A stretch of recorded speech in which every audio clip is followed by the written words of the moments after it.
Hello everyone and welcome to Pyanodons Mods. This is Otaku Showboat, and in this tutorial I'll be going over the titanium processing chain. As usual, don't forget to comment, like, subscribe, and hit the notification bell to help make this tutorial series visible higher up in search results. You can also follow me on Twitch at twitch.tv/otakushowboat, follow me on Twitter at otakushowboat, and visit my website at otakushowboat.com. You can help support my continued existence and help to accelerate the production of these tutorials by becoming a patron on Patreon at patreon.com/otakushowboat. You can also support Pyanodon and further mod development at patreon.com/Pyanodon. As a disclaimer, Pyanodon's mods are in a constant state of flux, so any numbers I present may change.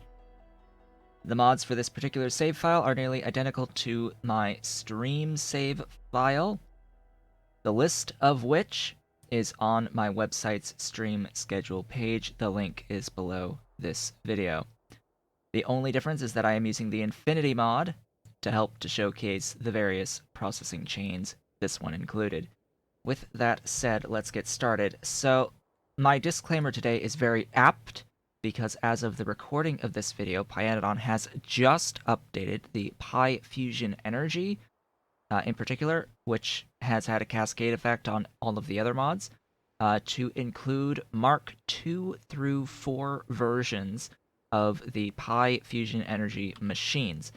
So as of this tutorial, there are now Mark 2 versions, and 3 and 4 of all of the Pi Fusion Energy buildings. So just bear that in mind, that has just been added, which means that balancing is currently happening on those machines, and things may or may not change as a result, specifically as it relates to this particular titanium chain. So what I want to start with before moving down and showing the actual full chain itself is just general thoughts with titanium. So titanium is perhaps the longest of the ore processing chains. I very specifically am saying of the ore processing chains. This has, I believe, the most steps involved overall through the whole chain. So we're going to go through it one at a time so that we can parse out, understand what the actual process involves and what outside inputs are required. I am going to say that I don't think that the outside inputs are particularly bad on this whole chain. I will note that despite this chain being very long, it does have a relatively low output. Even at yellow science, even at the very end, it's still relatively low in comparison to everything else. That is because titanium is actually considered, I believe, to be a rarer overall product. It requires acetylene to mine, which in and of itself is a relatively expensive gas to mine. This will be the first time in this tutorial series that we're covering acetylene as a resource required to mine. Acetylene is required for titanium and for lead, although I do believe that the lead process overall is a lot simpler of a process. Lead will require more acetylene, but this one is, I believe, 4 acetylene per mining cycle, so 4 units of acetylene per mining cycle. In the early game, it is very difficult to acquire acetylene at large enough amounts to even get to a full yellow belt of titanium, let alone both titanium and lead, which you will want both at the point where you have red science and are working your way towards green science. So that's sort of where you are at the start when you first start thinking about mining titanium. In fact, the very first reason why you will want titanium plates is to get burners. That is the very first reason to have titanium plates, is to get burners so that you can have far more sustainable automated processes. So burners require titanium plates. This will be your first use of titanium. Overall, titanium is not used for a lot through the early and into the mid game. So even though it has a relatively low output, you're still probably going to have enough titanium. You're probably not going to be very limited on titanium overall, despite it being one of the more complex chains, if not the most complex of the ore processing chains in terms of sheer number of steps. So let's get started with the actual chain. So as I said, it's a very long chain, showing off everything with this chain here. As I said, it's a pretty long chain. It is, I think, a couple of steps longer than tin. It is quite similar to both tin and aluminium. So it's sort of like a hybrid between the tin and aluminium chains in terms of like the outside inputs that it needs. It needs an outside input that's used also in tin and also in aluminium. So starting off, first thing is that at Red Science, you can go all the way up to G3 at Red Science. Why is this important? Because at the very start of the game, chances are you might do automated foundries for your initial titanium to get enough for your burners. That should be fine at the very start. So going up to your G3 might not be immediate, even if you have access to it. You definitely do not need any amounts of titanium. In fact, you probably won't even be able to make the acetylene.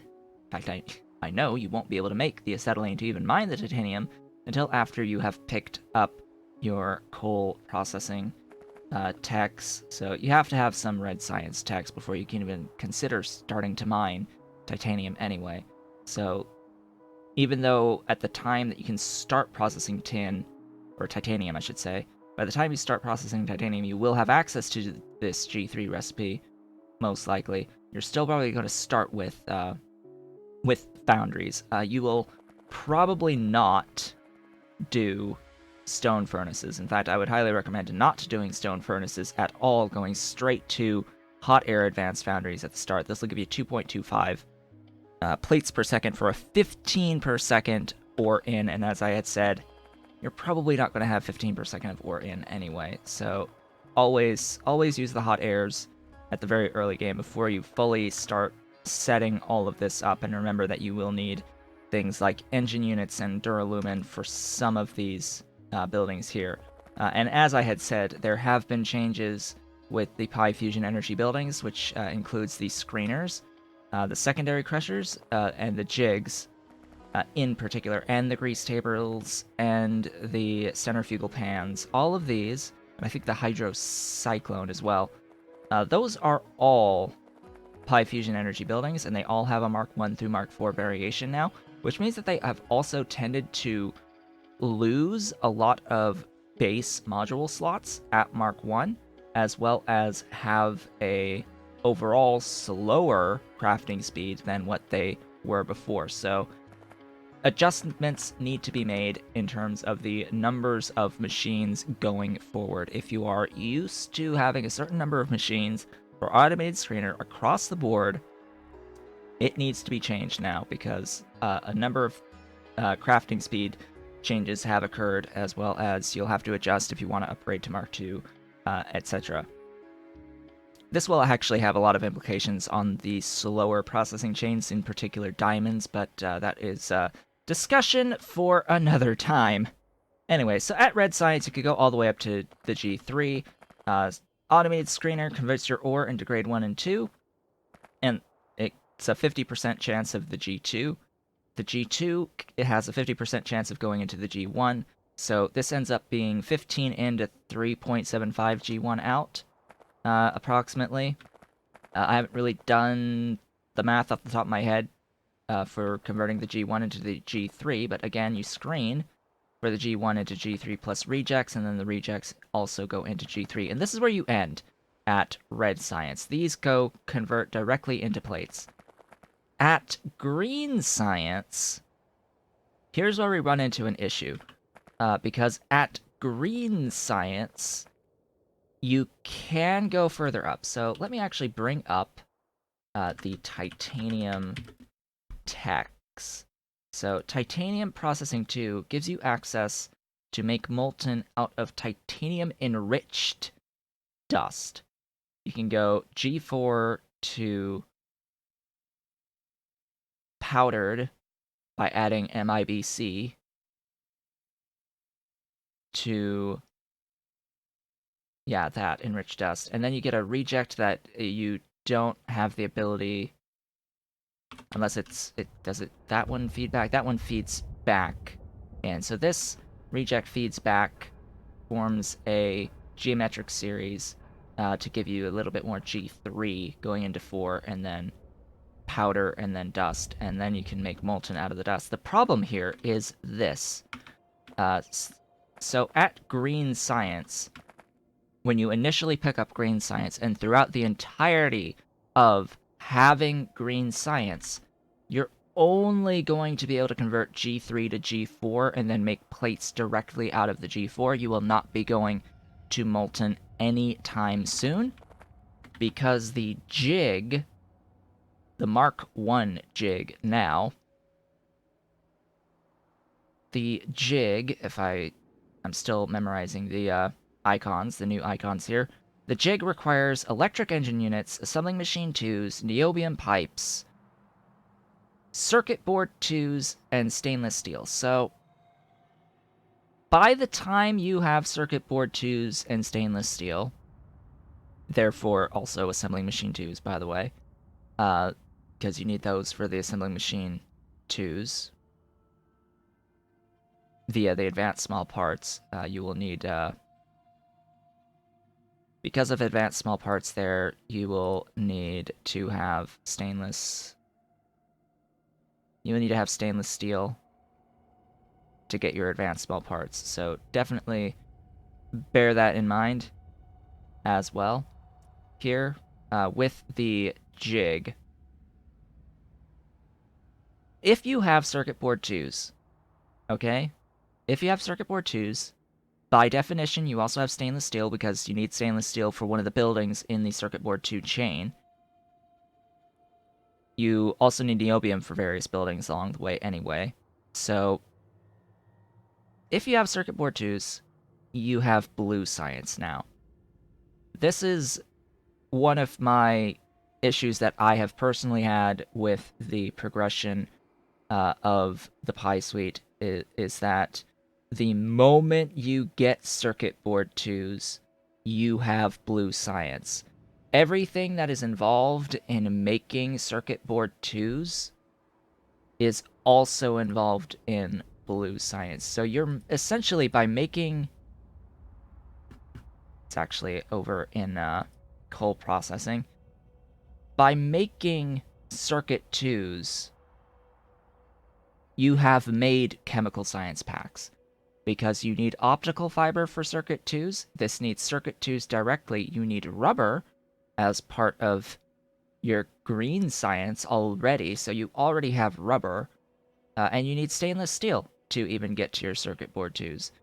And then tinned cable, that's just tin and copper. So by the time you get circuit 2s, you have chemical science. There is no gap between circuit 2s and chemical science. You get them both together. So even though at Green Science you do have the recipes up to enriched dust processing into molten, you are never going to do this before you have blue science. Because by very definition, in order to get the jig, you have blue science at that point. This is why I said that everything is subject to change. I have my great big disclaimer that I say at the very start of every tutorial series. This may change, or it may not. It may stay the same. Could it be that the jig Mark 1 will have its requirements reduced to be more in line with the remaining Mark 1 buildings? Maybe. Maybe. And that will directly impact the titanium chain at Green Science, because at that point, if that happens, then you can go up to molten titanium. at green science. But until then, you can only do this at green science. So, at blue science, you will be able to go all the way up to the enriched dust.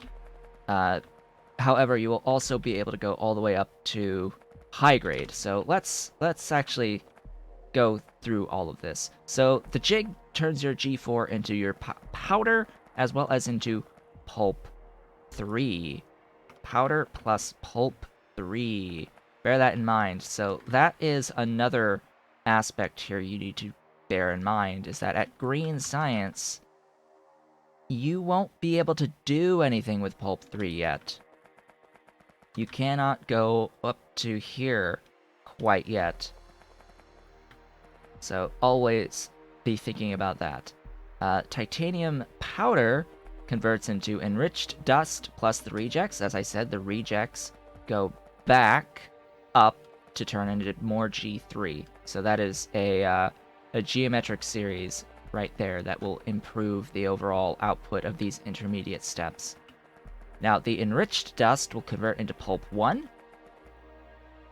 In a hydroclassifier, grease tables will convert the pulp 1 to pulp 2 plus residue. This is not rejects, this is residue.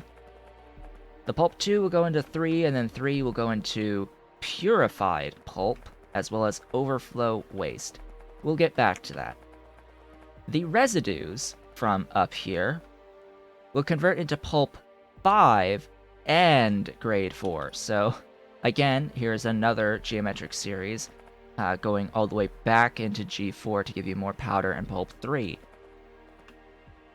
The pulp 5 will convert into pulp 6. Have I actually missed a step here? Alright, I'm just blind. Anyway, so the pulp 5 plus 4, 5 will go into pulp 6, 6 will be going into solution, solution into 2, solution 2 into overflow waste. Well, here we go. Overflow waste, there. Oops. Oops. I always do that. I always do that. Overflow waste and overflow waste. That is what we've got here. So these stupid residues have 1, 2, 3, 4, 5 steps devoted to dealing with residue. So a big chunk of this is just getting your residue converted into overflow waste. And then from here, your 2 steps that give you the overflow waste from your pulp 3 into your purified pulp and overflow waste as well. This will convert into pulp 4, and then pulp 4 will go into purified titanium pulp. So now we've got purified pulp combined from way back in your pulp 3 processing, converted into your purified pulp. So everything will end up as purified pulp in the end. That is a little bit difficult to fully comprehend here, so I will go over that one more time. Your overflow waste will be produced from residue in the end. So residue will make overflow waste, and then overflow waste will become purified titanium pulp. So the residue from up here, from your pulp 1 into pulp 2, will get converted into pulp 5 and G4 that will feed back in a nice geometric series loop. The pulp 5 will convert into 6, 6 into solution, solution into solution 2, solution 2 into overflow waste.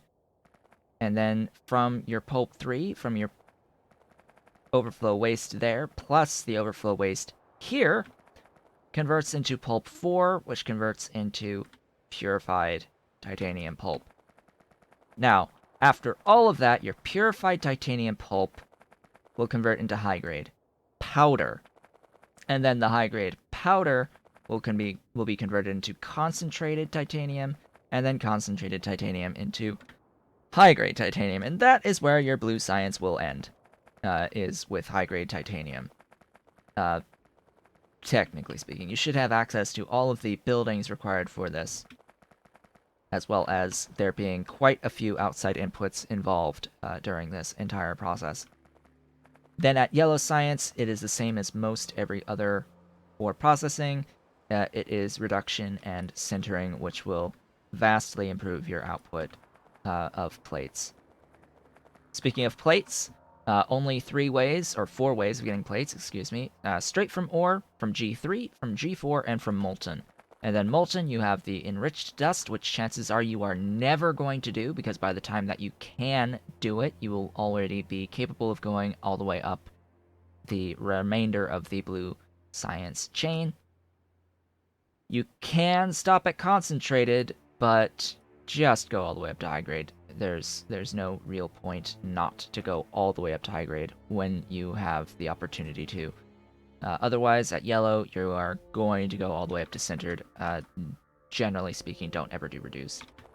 Unless it changes at some point and you can start doing reduction at purple science, which I think would be a good compromise, but unless and until that happens, you're going to skip reduced and go straight to centered. Alright, that is the general outline of the entire titanium chain. It, as I said, is many, many steps along the way. At the very start of the game, hot air processing. That is all you should concern yourself with, is hot air processing. Once you actually start getting your initial red science processing going, or if you decided, well, I'm just going to wait until green science, sure, go ahead and go all the way up to G4. But at the beginning, it is screening your ore into G1 and G2. The G2 into G1 will have stone as an output that you need to deal with. The next step has no other outputs, but converting your rejects into G3 will have titanium as a byproduct. We'll have titanium as a byproduct. No, we'll have gravel as a byproduct to deal with. So you have stone and gravel, same as per usual with the remaining, with all the previous chains that we've covered. You're going to end up with stone and gravel. Like that is a theme of the early game.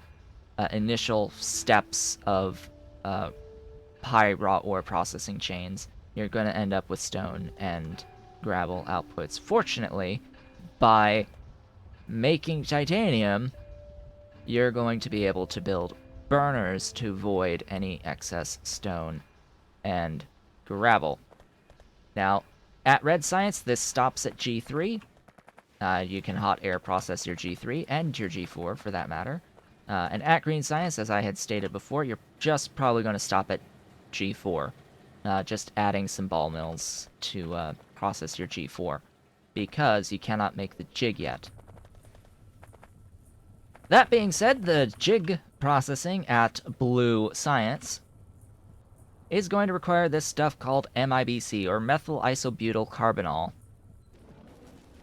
I covered this in the tin processing chain. If you want me to go over this in a bit more depth, way back up at tin is when I really talked about this. It is petroleum gas and acetone in. The acetone, of course, I would always do tholins for. And then there are various other means of getting petroleum gas. I do think that I prefer the reformer recipe converting aromatics and hydrogen into petroleum because it is incredibly convenient. You can very easily get hydrogen as well as quite easily get aromatics biotically, despite being a relatively large footprint to do so biotically straight from like water. Like it sources from water to get your petroleum gas. So that is how I would get the methyl isobutyl carbonyl. Yes, it is a bit of copper plates in. Maybe a bit too much for what one would like going into this, but it just massively will increase the amount of titanium plates that you get for your input. So it means that you don't have to make as much ore. For instance, let's say that you're doing ground boring of your ores. The more output of plates or molten for alloys that you can get for the cost of drilling fluid, the better. And with copper only being lubricant and coal gas, both of which you can get very easily for a relatively small footprint compared to drilling fluids, I would always be interested in spending copper plates to reduce the amount of overall drilling fluid that I need for the output of plates to feed my factory from ground bored ores. But that is thinking at a relatively higher level, doing things not quite as intended. But yeah, it's a possibility. I think also if you're playing Pi Block, that's also very, very relevant to you because you are also, by very nature of a C block style of game, trying to get everything out of water initially anyway. You get all of your ore from water, basically. So that is exactly how I tend to play even on regular maps, and ground boring is always the solution for you, even though it does require drilling fluids in order to do. Anyway, from here, we've made our powdered. Note that we do get tailings out, and we need water in as well. Powdered will give you the rejects that go all the way back. At Pulp 1, you need sodium chlorate. Sodium chlorate is made from salt and steam. It's salt and steam, and you need twice as much salt per unit of sodium chlorate. So it's relatively small, the amount that you need, but it's non-zero nonetheless. Just salt plus steam. And of course, you can make salt from your evaporating the immense amounts of saline water that you can make out of tar, which you can make tar out of coal and coke made out of mushrooms. So lots of mushrooms. Here we have grease at making your pulp 1 into 2.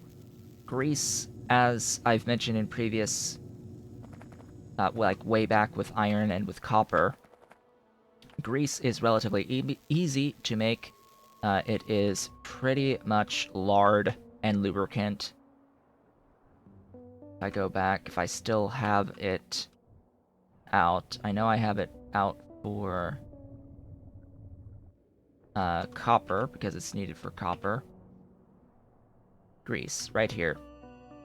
Grease. And a little bit of Nexlet. So Nexlet, lard, and lubricant to make your grease. It's relatively simple, and it's not like you need a lot of it anyway at that point. You do need filtration media, going from 2 to 3, as well as more grease.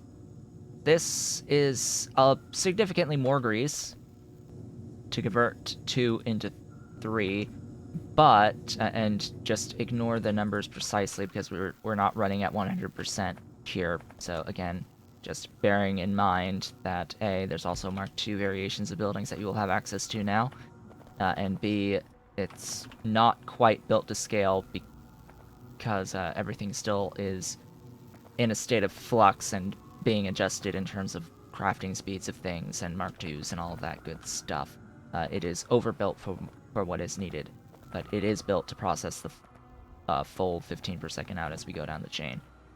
So here, filtration media, a lot more grease. Your pure pulp plus waste overflow. Also here, remember you get the rejects as well, so those will go into your pulp 5. Here, it will require sulfuric acid. Here, to make pulp 5 plus G4, it's just water in. So do bear that one in mind. And then 5 into 6 will require kerosene. Now, I again have already talked a bit about kerosene. Kerosene is direct conversion from heavy oil.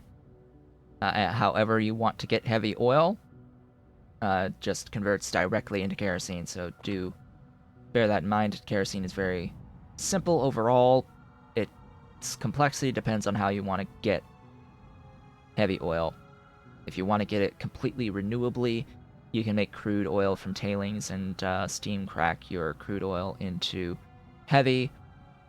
and then convert the heavy into kerosene from there. Making your solution from 6 will require slacked lime. Now that is primarily a Coke input here. Coke plus water for your slacked lime. Because it's Coke to make the lime, and then lime plus water to make slacked lime. The next step here, making your solution 2, will require even more sulfuric acid and some pressured air. It's convenient now that there is a Mark II, 3, and 4 vacuum pump to give you pressured air. This next step to make your overflow waste will require alamac. Now, alamac we've talked about with the aluminium processing chain already. So alamac is oleochemicals and aromatics. Oleochemicals are lard and nichrome and water. If I can find, hey, it's right here. Yeah, it's lard, nichrome, and water. Also gives you a little bit of glycerol with it. Only one current method of making oleochemicals. This may change with alien life, we shall see.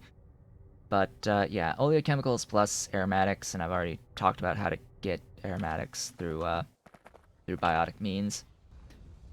The pulp 4 is just water from the overflow waste, gives you some tailings to deal with.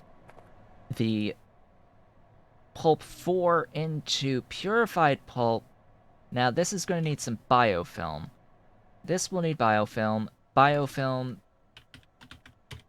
at Blue Science, because remember, we are currently at Blue Science. The only recipe you're going to have access to is this initial one right here. 20 Faugi substrate, which is just mushrooms, plus lime, which is limestone, which is water, plus coke, which is coal, which is mushrooms, which is water, organic matter, which is logs, which is water, and then rayon, which is a lot of stuff. Rayon is a lot of stuff. You can do it renewably, technically. I am currently building this out in my current stream save. So yes, it is possible to get rayon from water without too much outside input. Depends how big you want it to be. If you don't want to save some space and not use lamps for kickalk for the fibers, that's a lot of fiber. That's a lot of kickalk plantations if you don't use a recipe with lamps. But yeah, it's big. It's big for rayon because it requires fiber, which requires centrifuges, like vanilla uranium processing centrifuges, in order to convert raw fiber to fiber. So the rayon here is the sticking point, I would say, for biofilm, but it is not a lot of biofilm ultimately that'll be used. It'll be less than 0.5, a lot less than 0.5. And then the combined pulps here, or the combined purified pulps, will convert directly into powder, which will convert directly into concentrated with a little bit of raw nextlet and iron oxide. Yeah, that's right. You get a little bit of raw nextlet 50% of the time, and the same amount in iron oxide. Just a little bit of each of them, just to make things interesting to have to deal with. Burn it. Burn it all! Is definitely my suggestion. And then the high grade, here at the end, will require aluminium plates as well as graphite.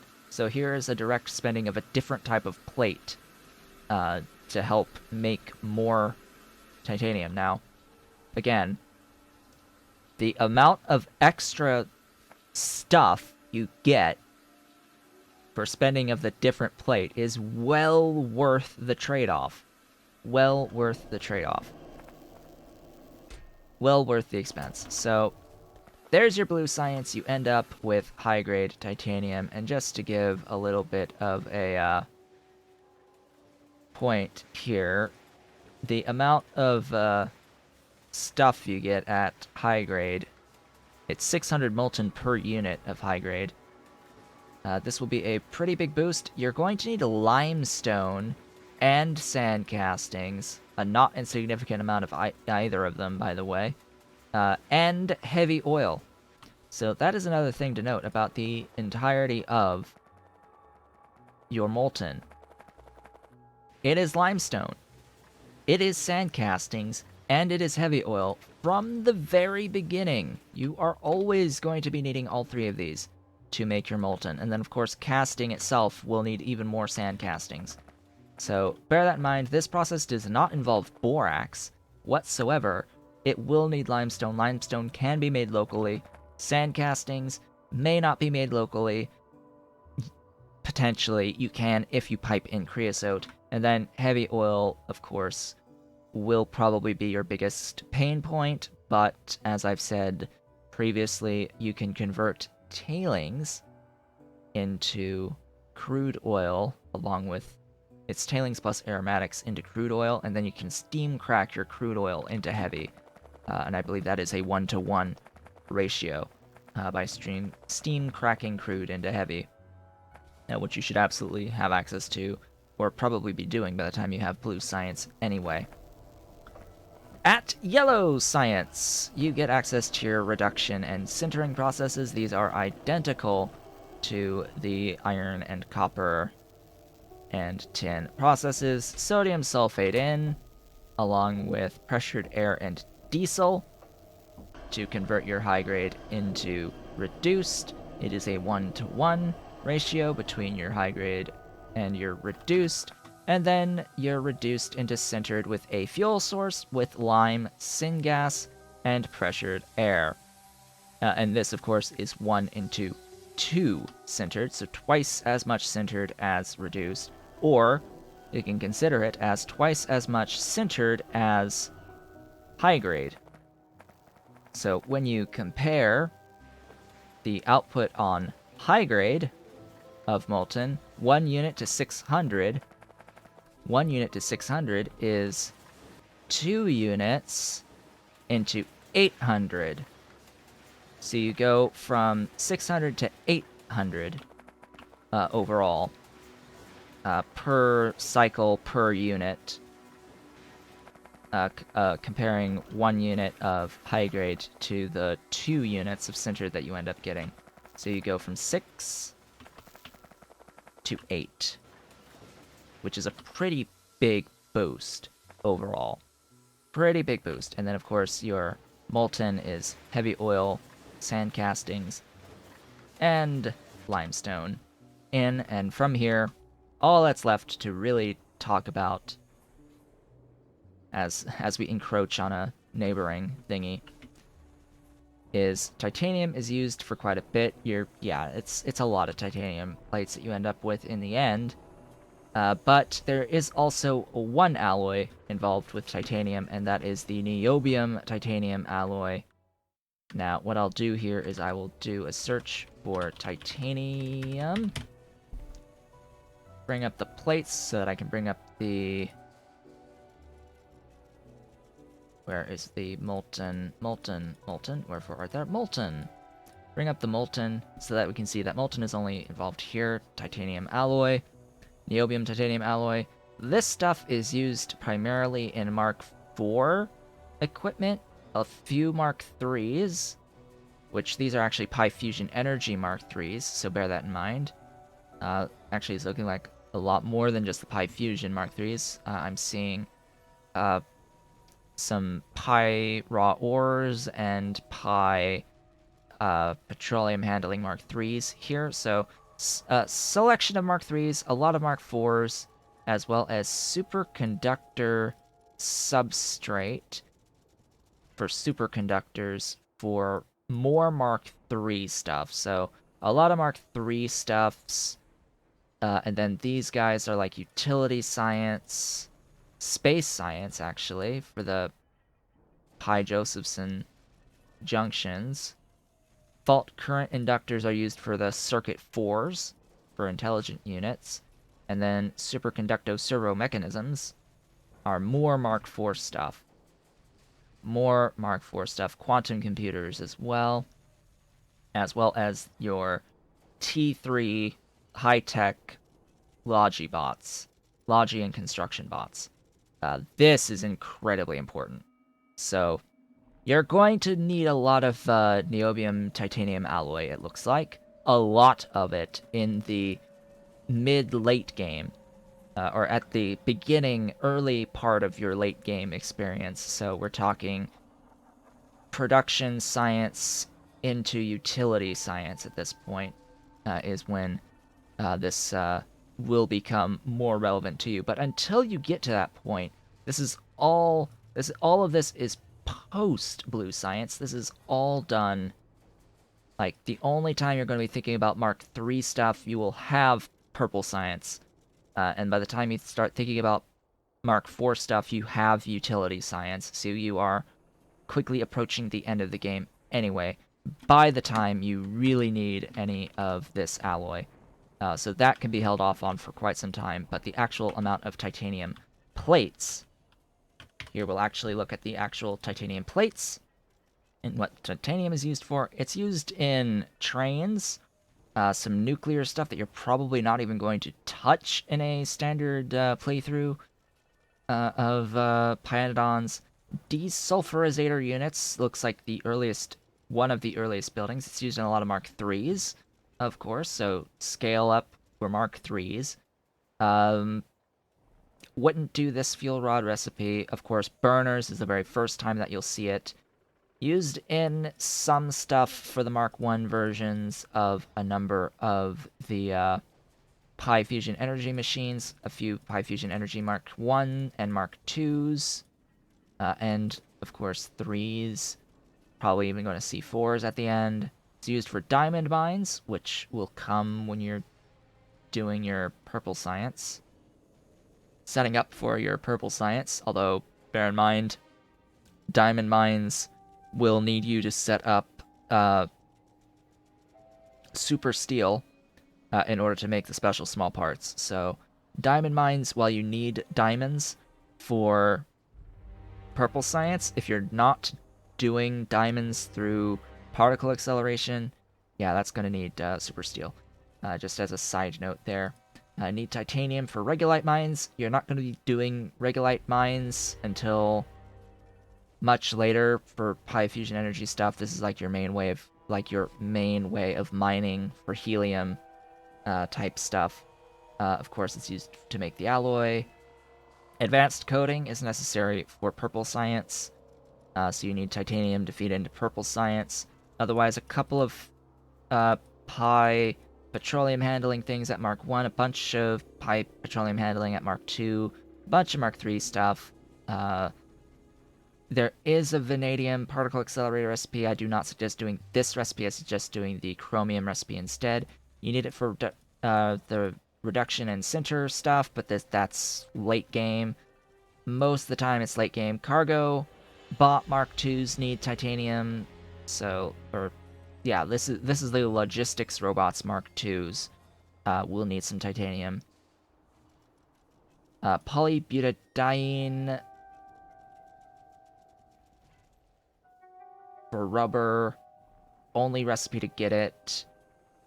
There's no rubber recipe that doesn't involve polybutadiene, so you're always going to be spending some titanium to get rubber.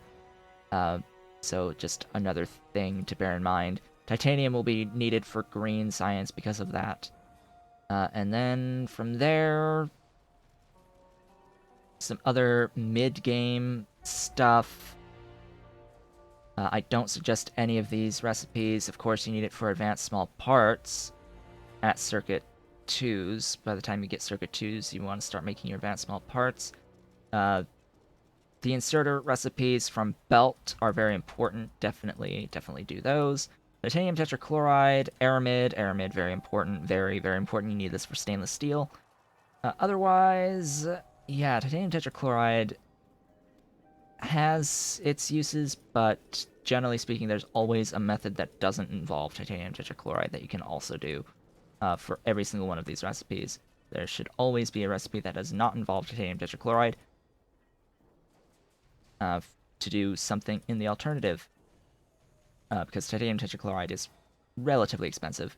relatively expensive to make at the time you sort of are thinking about starting to make it. But anyway, that's sort of like the overview in general. Things that you can use the plates for, things that you can use the alloys for, as well as the full chain itself. Congratulations, we have reached the end of this complete tutorial overview of the full titanium chain. This has been the longest chain thus far. I don't think there are very many that are longer than this one. And the outside inputs are relatively heavy on grease. It requires some copper and some aluminium directly to continue to feed this at your blue science. This, just bearing in mind as a final point here, green science, while it gives you access to a molten recipe, is blocked by the jig, so you're going to stop at G4 pretty much until you have blue science, and then you can continue as far as you like into up to the high grade. So a big chunk unlocks at blue science, as per usual, but this one's a little bit more at blue science that you effectively get access to. You get Alamac as an outside input here, which is pretty easy to get as well. Grease is pretty easy to get as well. MIBC is probably the more annoying one to get because of the space and power requirements to do the acetone and the petroleum gas, let alone the copper inputs here. But overall, pretty decent. You're going to need a lot of titanium going into the mid/late mid/early late game/really late game. So the whole second half, I would say, of your playthrough, probably the part of the playthrough you're going to spend the most actual time in, is going to need lots of titanium plates as well as a lot of niobium titanium alloy. So definitely bear that in mind. I will cover the niobium processing chain after covering the circuit 1 and green science setups. So that will be coming between doing green science and circuit 2/blue science. So we've still got a little bit of time with that. Similarly, it's the same thing with Nextlit. I will do Nextlit after green science. The next tutorial in this series will be going over, I think it's lead next. Pretty sure it is lead next. The full lead chain, which I need to write out the process for. Lead with silver, because lead also produces silver, as well as the chromium chain, which chromium's a little different. It has gold as well, so we'll cover lead with silver and chromium with gold, and then from here go into circuit 1s and then green science, and then from there, sort of undecided as to the exact order, but from that point we have to cover Nextlit, nickel, zinc, niobium, molybdenum,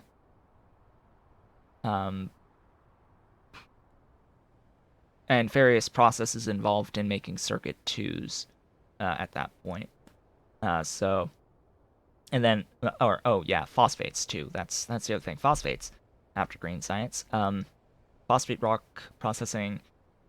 And then it's, everything going into circuit 2s, and then probably eventually into diamonds. This is diamonds, by the way. Yeah, this is diamonds.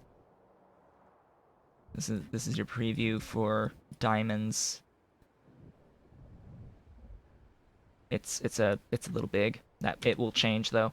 So with that, I would like to thank you all for watching. If you have enjoyed this tutorial, don't forget to comment, like, subscribe, and hit the notification bell to help keep the videos higher up in YouTube search results. You can head on over to twitch.tv/Otaku Showboat to leave a follow to watch my Pyanodon stream series.